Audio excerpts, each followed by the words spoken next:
Oke, bismillahirrahmanirrahim. Assalamualaikum warahmatullahi wabarakatuh.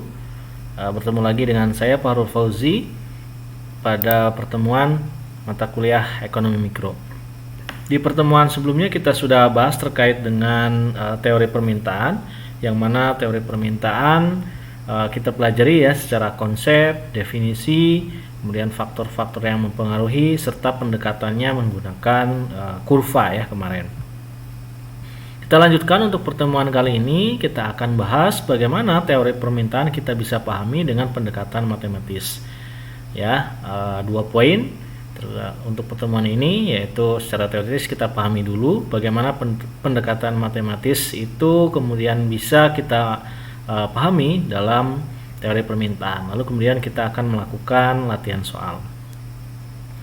Ya, kita lanjutkan saja. Di pertemuan sebelumnya kita sudah pahami bersama bahwa teori permintaan merupakan teori yang terjadi dikarenakan ada interaksi di pasar, ya, sehingga kemudian di situ muncul teori permintaan dan juga penawaran.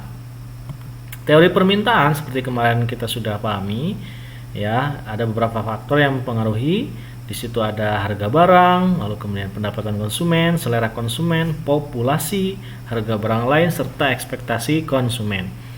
Nah, kita sudah pahami bersama bagaimana keenam faktor ini kemudian berpengaruh terhadap permintaan barang. Nah, secara matematis ya, tadi kita sudah pahami ya bagaimana masing-masing faktor terhadap pengaruhnya pada permintaan barang. Nah, itu kemudian kalau kita bahasakan secara bahasa matematis, itu kita bisa pahami sebagai sebuah fungsi gitu ya, fungsi. Jadi di sini kita bisa tuliskan bahwa fungsi dari permintaan atau quantity demand di sini kita tulis QD, yaitu dipengaruhi oleh faktor harga, kemudian pendapatan, selera, populasi, harga barang lain, serta ekspektasi. Begitu ya. Nah, ini kita bisa tuliskan seperti ini.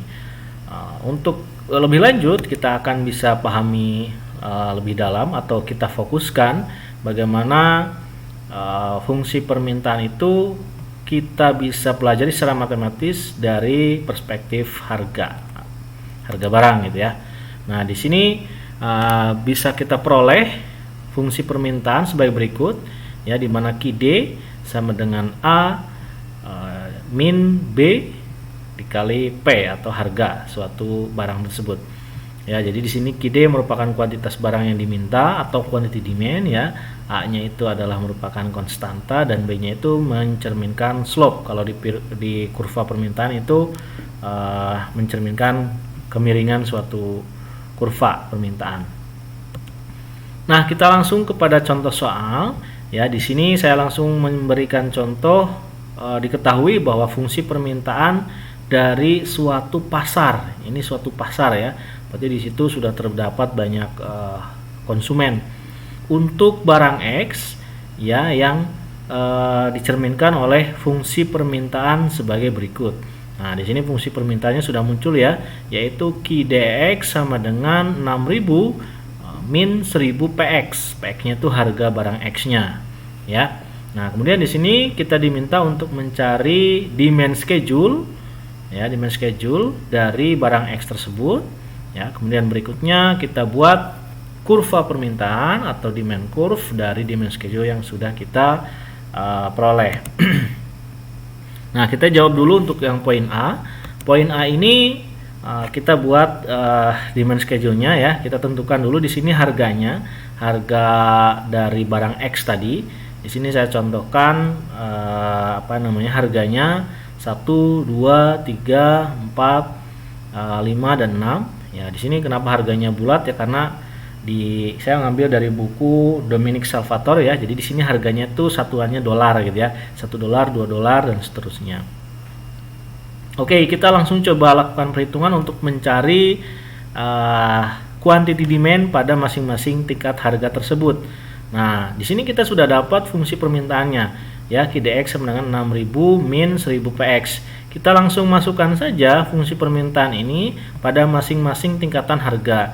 Ya, di sini saya sudah coba tuliskan Ya, QDX sama dengan 6000 min 1000 PX. Kemudian kita langsung masukkan di sini PX-nya itu kita tulis dulu yang pertama di sini ya, $1 ya. Nah, 1 kita masukkan jadi 6000 min 1000 dikali 1 sama dengan 6000 dikurangi 1000 sama dengan 5000. Ya, nah itu kita langsung tuliskan saja di kolom ketika harganya 1 ya, kuantitas yang diminta atau QDX-nya itu 5000. Nah, langkah ini kemudian kita juga bisa lakukan untuk mencari QDX di masing-masing tingkat harga ini. Ya, ketika 2, 3, 4, 5, 6 dolar itu berapa QDX-nya? Ya, tinggal lakukan saja caranya seperti yang tadi kita lakukan pada tingkat harga 1. Ya, berarti ketika tingkat harganya 2 dolar itu QDX-nya menjadi 4000, ketika harganya 3 dolar menjadi 3000, harganya 4 dolar menjadi 2000, harganya 5 dolar menjadi 1000.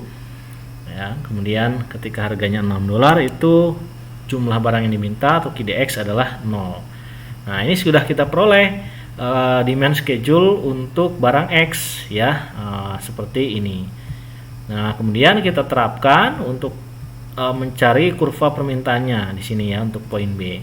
Nah, kita tinggal gunakan dua sumbu ya, seperti kemarin kita sudah pelajari ya. Di sini ada sumbu P dan sumbu Q, sehingga kemudian kurva permintaan akan berbentuk seperti ini.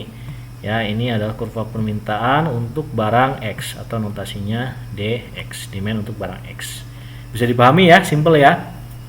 Oke. Nah, berikutnya kita bisa pahami bahwa sebetulnya kurva permintaan ini tadi kan dikatakan di pasar ya. Nah, ini ya, di pasar kan gitu ya.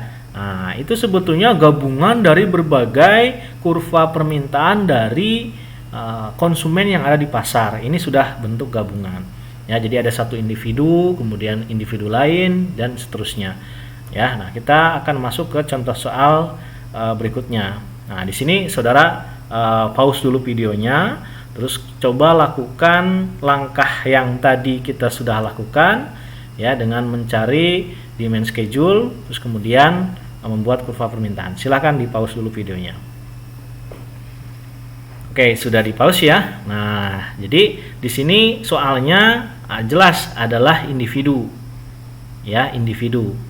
Nah, di sini diketahui fungsi permintaan satu individu untuk barang X dengan fungsi permintaannya itu adalah seperti ini. Ya, QDX sama dengan 8 min PX. Begitu ya. Nah, kemudian seperti tadi di sini kita diminta untuk mencari demand schedule dan membuat kurva permintaannya. Ya. Nah, kemudian ketika kita lakukan perhitungan ya dengan fungsi permintaan seperti ini ya, menggunakan demand schedule pada harga di tingkat harga ini ya, dari 0 sampai 8 ini saudara nggak usah bingung ya, dibolak-balik sama aja kan. Nah, yang penting patokannya pada fungsi ini.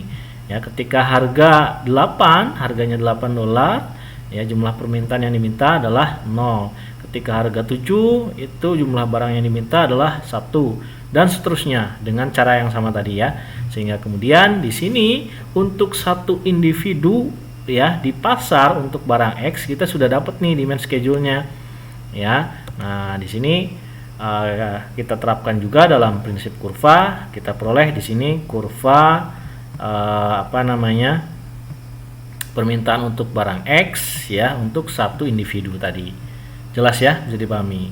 Oke, berikutnya kemudian di sini saya contohkan ada dua. Ya, kalau tadi kan satu individunya, di sini ada dua. Ada dua individu pada satu pasar untuk barang X ya dengan fungsi permintaan yang identik.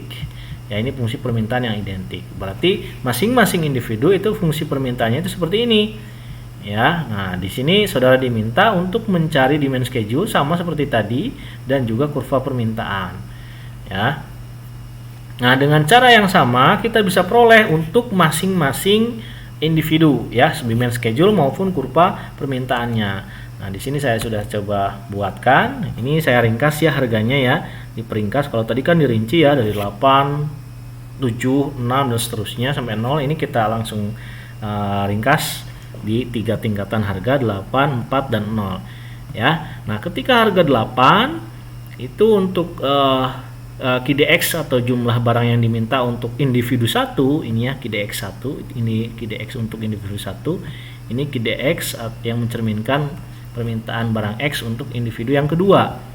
Ketika harga 8 ya, baik di individu 1 maupun individu 2 jumlah permintaannya itu 0. Kemudian ketika harga barangnya 4 ya, jumlah barang yang diminta atau barang X yang diminta individu 1 itu 4, individu 2 juga 4. Begitu ketika harga 8. Harga 0 ya, permintaannya 8, individu 2 juga 8.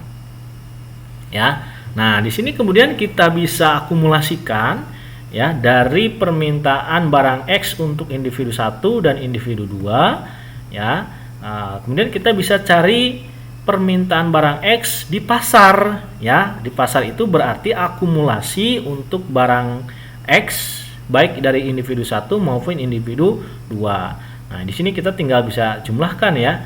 0 tambah 0 sama dengan 0 kan gitu ya. 4 tambah 4 sama dengan 8 kan gitu ya. Nah, kemudian 8 tambah 8 sama dengan 16. Nah, ini adalah jumlah barang yang diminta di pasar ya dari penjumlahan antara individu 1 dan individu 2. Bisa dipahami ya. Nah, itu caranya bagaimana kita bisa mendapatkan ya jumlah permintaan untuk barang X di pasar. Ya, yaitu menjumlahkan antara individu 1 dan individu 2. Nah, ini kan saya contohkan individunya cuma 2 kan gitu ya. Nah, gimana kalau individunya banyak? Ya, 100, 500 atau bahkan 1000 kan repot. Tidak mungkin saudara membuat demand schedule-nya ini 1, 2, 3 panjang sekali. Nanti akan menghabiskan energi saudara sampai membuat ke pinggir gitu ya kalau individunya banyak. Nah, kemudian ada cara yang lain yaitu dengan mengalihkan dari fungsi di sini. Ya, di sini kan fungsinya sama ya, identik untuk individu 1 maupun individu 2 kan gitu.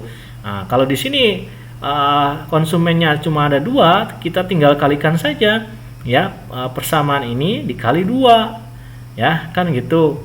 Maka kita akan peroleh KDX ya, KDX sama dengan 8 kali 2 16 kan gitu ya. Nah, 16 kemudian min 2 PX dikali 2 ya, jadi 2 PX kan gitu. Nah, ini adalah persamaan pasar ya, ini adalah persamaan apa? Pasar. Nah, dengan persamaan yang baru ini kemudian kita bisa peroleh angka-angka ini tadi ya yang sudah kita jumlahkan. Coba kita contohkan ya dengan memasukkan harga di sini ya. Kalau 8 sih jelas ya pasti 0. Kita masukkan angka 4 di sini ya. Nah, misalnya KDX sama dengan ya 16 dikurangi 2 dikali PX-nya tadi 4 ya. 4 ya. Nah, di sini kan berarti 16 dikurangi 8 kan gitu. Ya, maka di sini kita peroleh 8. Bisa dipahami ya. Nah, ini kan sama nih, ini 8. Nah, ini juga 8 nih hasil penjumlahan untuk individu 1 dan individu 2. Bisa dipahami ya. Nah, ini yang kemudian pertama kita cari untuk fungsi permintaan pasarnya. Bisa dipahami ya. Nah, demikian untuk cara bagaimana kita bisa menemukan permintaan suatu barang di pasar dengan jumlah individu menggunakan fungsi permintaan yang sama tadi. Ya. Nah, untuk kurvanya juga demikian sama ya. Tadi ada individu 1 ya, kemudian ada individu 2 dengan kurva permintaannya ya. Di sini berarti DX untuk konsumen 1 tadi ya, atau individu 1. Nah, kalau yang ini X untuk individu 2 kan gitu.